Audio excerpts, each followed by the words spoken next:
லைவ்ல வந்து உனக்கு வந்த ரத்தம் எனக்கு வந்த தக்காளி சட்னி டாஸ்க் போயிட்டுருக்கும். இதில் ஃபஸ்ட்டே வந்து கமர்தீன் போய் பேசியிருப்பார். அது கரெக்டாக சொல்ல முடியாதனால அவர் வந்து திரும்பி வந்து உட்காந்துருப்பார். அதுக்கப்புறமா உட்காந்து ஒருத்தராக பேசிகிட்டு இருக்கும்போது சபரி வருவாங்க. சபரி வந்த உடனே பிக் பாஸ் சொல்லுவார், ஒரு நிமிஷம் சபரி அப்படின்னு. சபரிக்கு புரிஞ்சிடும், சபரி பேரே ஒரு நிமிஷம் தானே, அவர் எல்லாத்துக்கும் ஒரு நிமிஷம் சொல்கிறாருன்னு தானே அவரை டீஸ் பண்ணுவாங்க.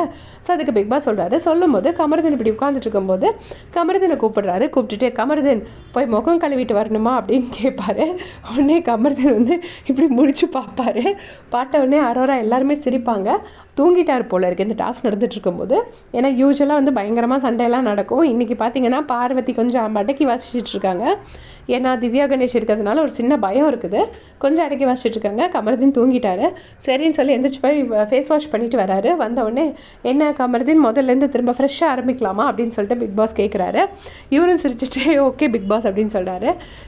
அந்த அளவுக்கு ஒரு வன்மம்லாம் அந்த மாதிரி மூடோடையே மைண்டோடையே இருந்து கேம் விளையாடுற டைப் இல்லை போல இருக்குது. அவர் பாட்டுக்கு ஏதோ ஒரு வேலை நடக்குதுங்கிற மாதிரி தூங்கிட்டு இருக்காரு. உங்களுடைய